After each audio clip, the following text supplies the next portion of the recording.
So you're in a crowd of, say, up to 99 other people when the thought comes to you, what if this, but with guns? I mean, we've all been there, right? Right? Well, here's 5 free Battle Royales to help you purge those violent impulses, presented without judgment.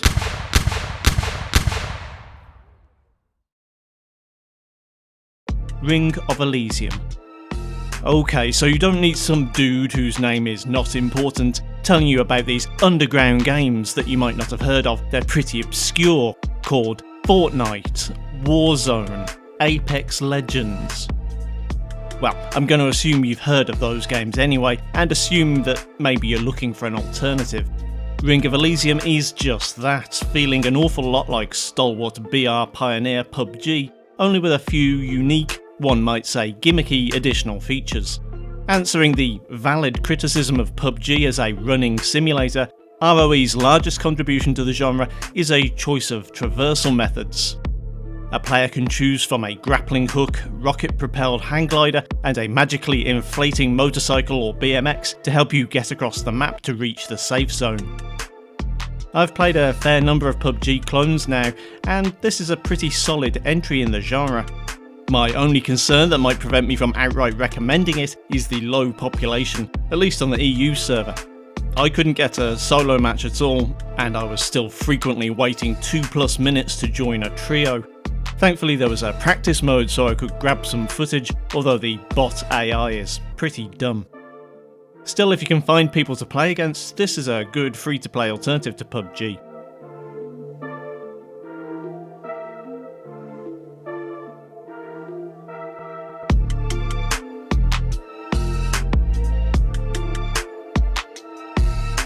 Cuisine Royale.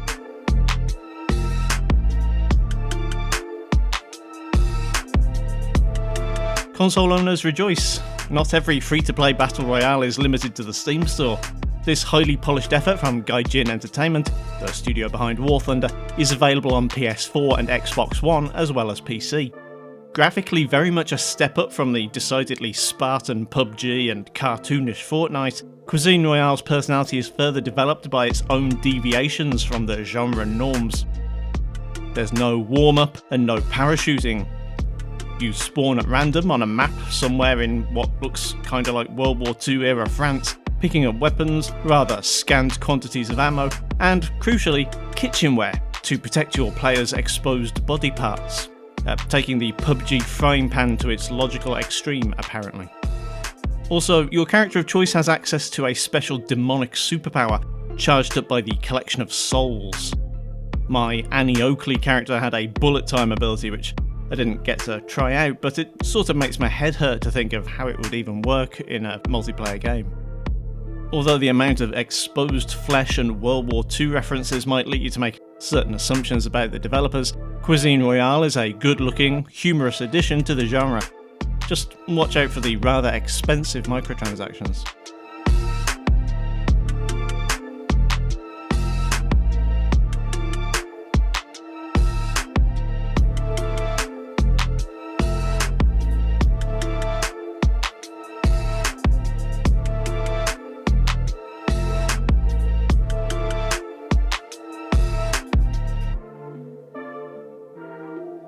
Maelstrom.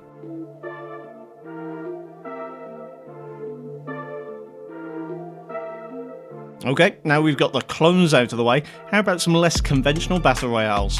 Starting with this, an expansion of the Assassin's Creed Black Flag style of ship-to-ship combat into a full-on multiplayer BR experience.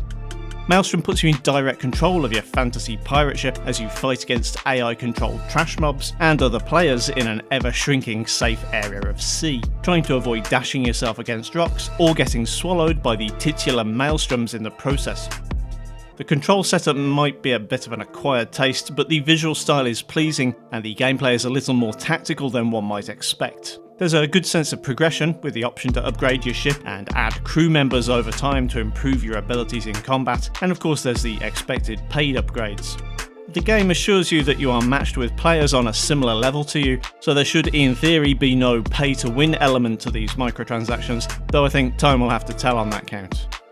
Finally, I have to say I really enjoyed certain quirky ways the Battle Royale aspects of the game adhere to the nautical theme. Player kills are announced as claimed bounties, and hanging around outside the safe zone brings a message warning of sea monsters.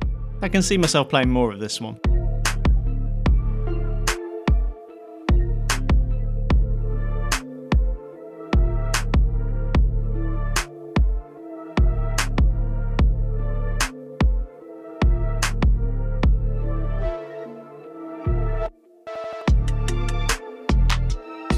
Battlerite Royale.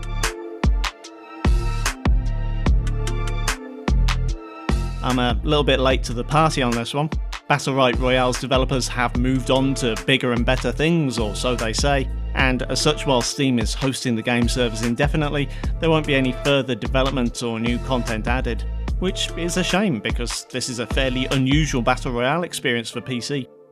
Taking a MOBA style approach to the idea of PvP brawling, you have a large choice of characters, whether you prefer melee or ranged combat, and what style of power up you prefer. Combat begins in the traditional airdrop manner, with map traversal made easier by a mount you presumably pull out of your bag. Looting requires an element of strategy for once, as lootable boxes have to be broken open, causing you to make enough noise that anyone nearby will probably be alerted to your presence. Another interesting wrinkle is that the map shows the location of player deaths, making it necessary for cautious players to move on quickly. Despite this very thoughtful take on the BR formula, I can only recommend playing on the same terms as Ring of Elysium. Enjoy it while it lasts, be prepared for the community around the game to taper off over time, and of course, don't spend any money.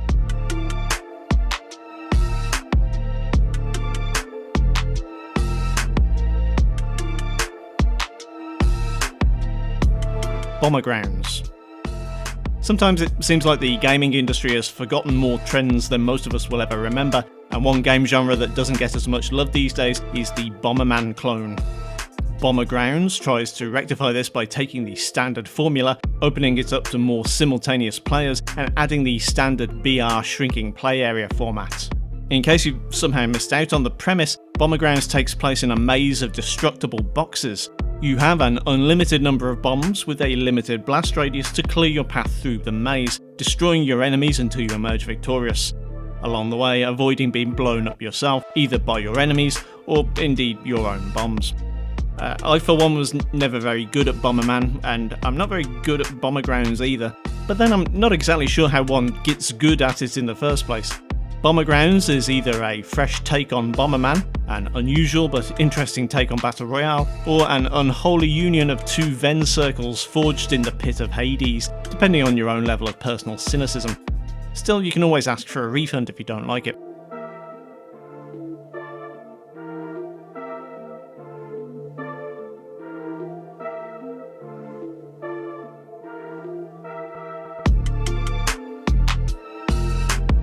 As a bonus, there are a couple of games I wanted to feature but couldn't.